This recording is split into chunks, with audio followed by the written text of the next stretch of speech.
Coming up next on the forum, I'll be talking with Hannah and Jadzia from the Minnesota Young Workers Group. That's coming up next on the forum.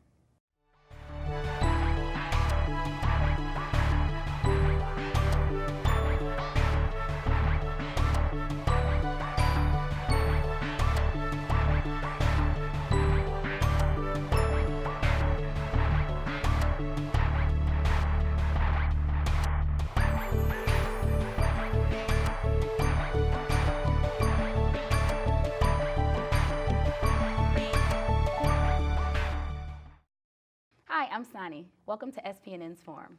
Sitting with me today, I have Hannah and Jadzia, and they are from the Minnesota Young Workers Program. Thank you so much for joining us today.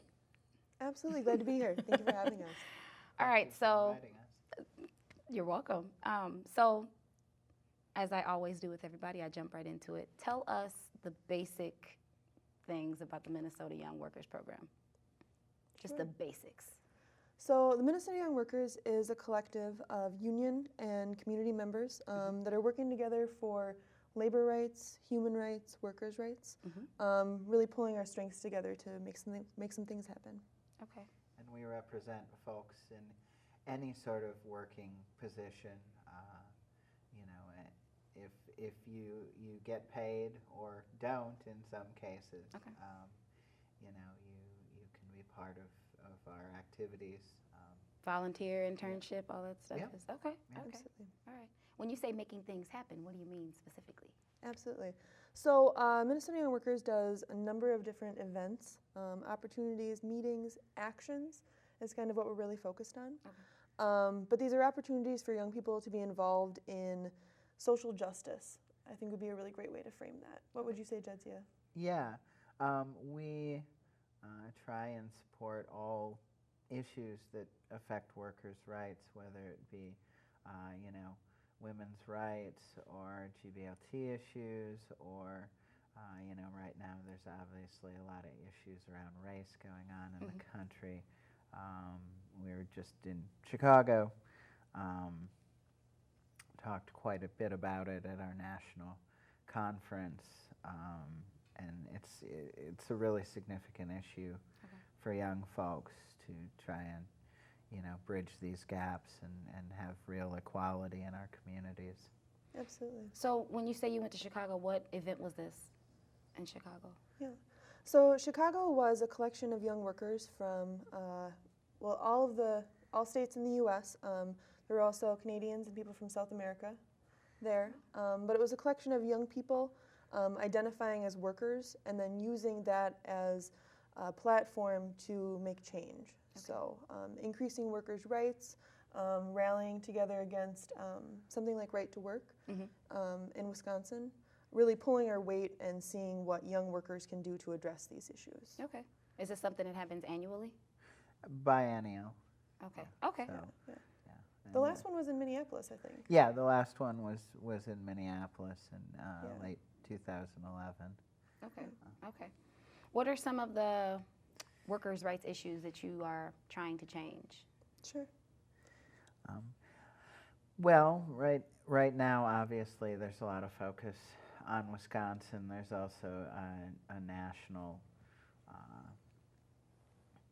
issue coming down for those of us that are public sector, that the Supreme Court may take away fair share rights, which means we would no longer get a percentage of people's dues automatically. Okay.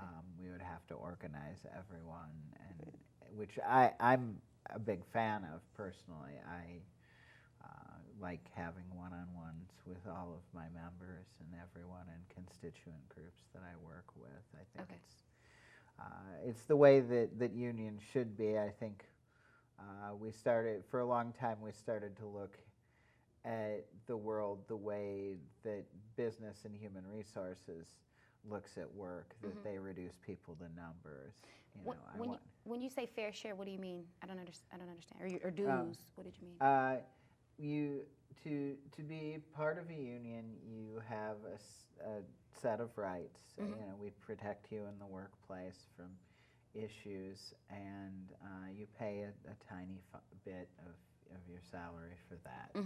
And right now, for those of us that are public workers, that most of the dues money is automatic. And Okay. then there's a percentage that's on top of that that is full membership, and that gives you, rights to be involved in the organization. It also, full membership is what looks good to management. When you're negotiating, if you have full membership, if you have 100% membership rate, that means all your members back you. Mm-hmm. So it's very good for the organization, for everyone to be at full share, but there's some decisions coming down in the Supreme Court that started last couple of years, and Judge Alito has implied that if another case comes up, which there is one that will be probably coming up this fall, that they would probably rule that it's a free speech issue, Sure. which previously in the 70s it was ruled the other way, that if you're in a unionized workplace, then you need to pay a percentage to cover the costs of taking care of the members, and it sounds like the Supreme Court's going to go the other direction with that now, but we'll see. Okay. We have a lot of plans for fighting back against that. So Sure. So, in that same vein, what would be another opportunity, not quite on a national scale, but here in Minnesota, the Minnesota Young Workers, along with other unions and workplace organizations, young workers, if you will, are banding together to try to pass sick leave here in the Twin Cities. Okay. That would be an example of an opportunity that we have coming up. Okay. Also, tomorrow we're having an action at the Varsity Theater. Do you want to talk a little bit about that? Sure.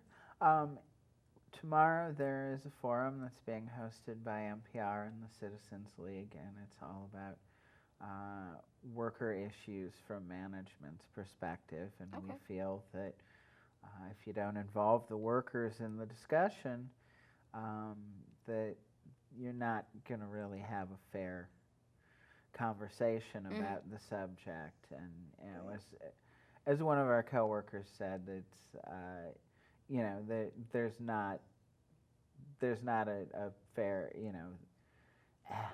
I think, okay. yeah. Sorry, I totally. No, totally. You're good. You're fine.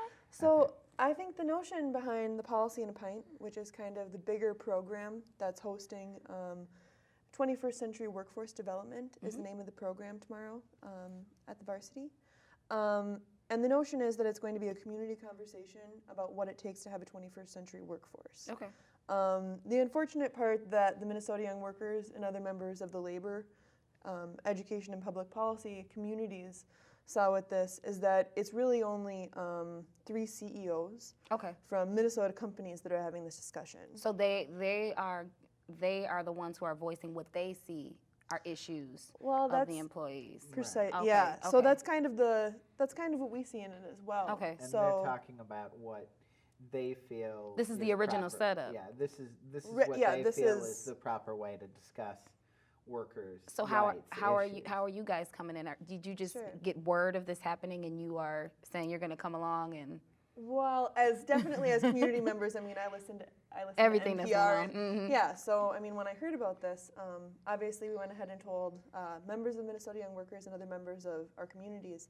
And sort of the overall sentiment behind it was that they definitely don't have all of the voices at the table. Right. So if you're going to have a community conversation, you really need to have more. All the members of the community. Right, yeah, I mean, different perspectives. Right.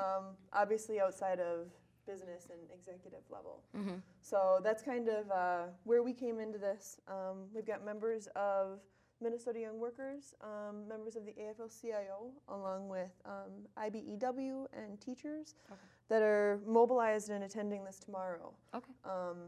And within the program, obviously they have time for questions and that sort of thing. So we are raising the question, why are these other voices not at the table? Okay. Just so somebody might know, where is this going to be at? Absolutely. Varsity Theater, Is- I think it's on Central in Okay. No, Minneapolis. Okay. it's at 14th and University. Okay. Okay. Okay. Thank you, Tom. Why call it young Minnesota young workers? Why Sure. young? Because it might make some people feel left out. Yeah. Well, we try not to be too hard line about it. I mean, officially, it's anybody who's under 35. Okay. That's how the demographic lines fall, the way most people track them. But Okay. ultimately, it's about in recent years, baby boomers have been a majority of the workforce, and they're all about to retire. And soon, under 35 will be 50% or more of the workforce. And that's not going to be changing anytime soon, looking at the overall composition of folks in the country. And young workers have not had the history and experience of coming from union households and knowing about these struggles. We talk a lot about civil rights, women's rights, other things that happened in the 60s, but a lot of that came out of the victories of labor during the 50s and early 60s, when people were able to organize. The middle class, as it were, which many of us believe doesn't really exist anymore, was created because we had stable workplaces where people got paid fairly, got the leave that they needed to take care of their families, and especially in certain sectors, it's been very difficult for young workers to get anywhere. Right. And that's why we've been seeing these struggles against Walmart and Target, against fast food companies and many other organizations. Right now we're focusing on the fight for a $15 an hour minimum wage at the airport, but nationwide it's something that many places have been struggling with in different facets, and we would certainly like to see everybody get at least that. If you look at cost of living, it's closer to $20 an hour to take care of your family. Yeah. And who's having kids? It's young workers. So we, have to be able to take Make care a of living. that. So I would say to that point, we've got the young in front of worker for kind of a handful of reasons. Obviously, because of this generational shift in the working class and who is making up the workforce in the U.S., with a lot of young people becoming a good majority of that. The other thing is because we see a huge shift in terms of knowledge, kind of what Jadzia was saying, in understanding what workers' rights are. Right. So young workers is about, beginning to assume the knowledge of what it is to have workers' rights. I mean, what is an 8-hour workday? What is the ability to organize and have a union in your workplace? Asking those questions so that we can start to have a more educated populace around these things. Why do you think the next generation, as the baby boomers are about to retire, because you mentioned that the baby boomers, they grew up in these households where they understood the importance of having a union. Why do you feel, and maybe I'm assuming, but why do you feel that this next generation doesn't know anything about the importance of unions? Do you think because the workplace has been good, or they're just not talking about it, or?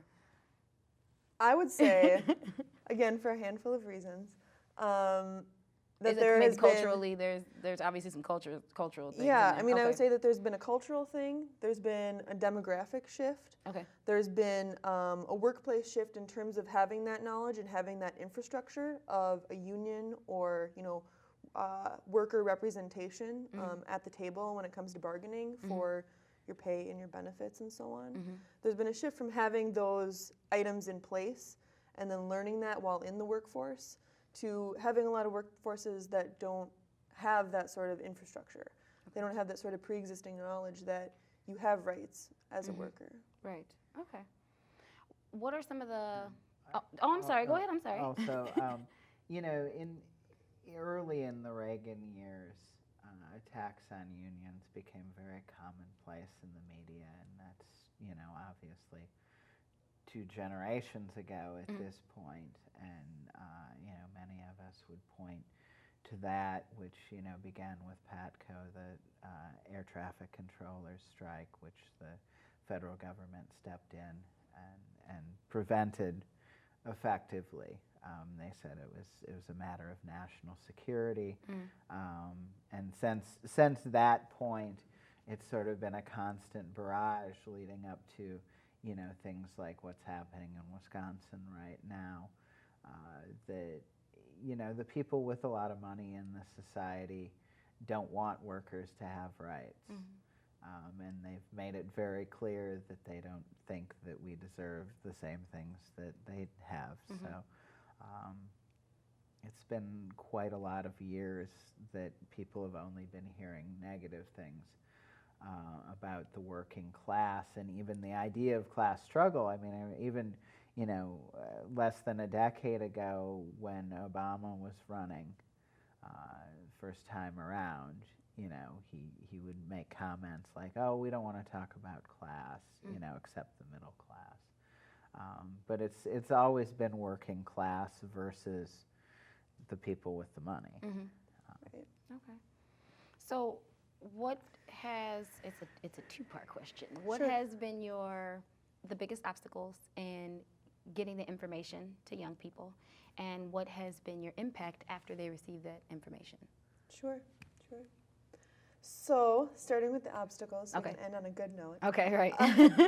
I would say that one of the biggest obstacles is this education piece. I worked for a short while as a social studies teacher in St. Paul, and working with high school kids and teaching them, U.S. history. A big part of that has to do with the labor movement, Right. workers' rights, kind of what Jadzia was referring to earlier. But because that piece of your history class is so small, and because it only happens once, and because that is kind of it kind of encompasses everything that a person might know about worker rights, I think that education piece is really huge. Okay. Trying to have a conversation with people about what the labor movement is, and kind of how that encompasses workers' rights and women's rights and minority rights and all these different things that used to kind of coalesce as a big movement, and it feels like we're going back there, but obviously distributing that information has been the obstacle. Okay. That's the opportunity and the challenge. I guess that is an opportunity and the Yeah. challenge. So, Yeah. I mean, are you? This is what I always hear every organization say who's trying to reach out to young people. Sure. Is social media effective in getting? Because that's where all young people are at. I mean, Absolutely. pretty much. So, Absolutely. obviously, like you said, that's an opportunity. It is, though. It's only a means of communication. Right. Again, one-on-ones, Right. being able to connect with someone and find out what their issues are, because just because you get to see what somebody's favorite bands and movies are on Facebook doesn't mean you know them. That's true. Right. So I'm personally still a huge fan of One-on-one, face-to-face. face-to-face time, and I think that in the long run, that's where we're moving back to. Again, I think for a long time we accepted the idea that everybody can be reduced to a set of variables about their likes and dislikes, and I don't think that's the case. We're very complex beings. Well, and I kind of see the Minnesota Young Workers, I mean, given the actions that we're doing, the events that we're holding. That's what I was gonna say. The events. If you like one-on-one, I know you guys are having events. Right. So we were in Chicago for the International Summit. We're at the Varsity Theater tomorrow. Yeah. We have 4:30 ordinary p.m. meetings. Yes, 4:30. Where? We've got the 4:15 action. Yeah. Where's that? 4:30, 14th and University Okay. in Dinkytown. Yes. Okay. Varsity Theater. And what's happening there? That's the action that we're having tomorrow. Okay. Standing up for workers' rights in this Policy in a Pint forum. Okay. Oh, that's right. That's the one you meant. No, that's a different place. No, Nope, That's same the one. same place? Same Okay, one. okay. Yeah. I'm like, you guys are busy. Yeah, Well, and then and having these opportunities, trying to keep ourselves busy is kind of how we have been connecting with people. Okay. And exactly to Jadzia's point in terms of connecting to people face to face. Okay. Because while social media and Google groups and all of these things are really useful, What really gets people mobilized and interested is still having like a personal connection. Right, and I hear a lot of people are criticizing how taking action has now been minimalized to Make a post. right, make a post Yeah. like this picture. So that's Totally. Right. awesome that you guys are actually being the change, because it does Thank seem like social change is now like, I'll just like this post, and I feel like that's my good deed for the day. Right. So if someone wants to find out about Minnesota Young Workers Group, what's the best Absolutely. place to do that? The best place would be on Facebook. Okay. Facebook.com/Minnesota, spell it out, Young Workers, Okay. on the Yep. T-shirt. All right, right there. Yep. Yeah, that would be the best way to get in touch with us. Otherwise, we definitely have personal email addresses that we are happy to share. Okay, or just look around for you guys, because you guys Please- are busy. Yeah. Yes, Yeah, we're everywhere. we'll All be of us young having- workers. Yeah. Again, the $15 an hour minimum wage struggle nationwide. There's an action on the 15th of April.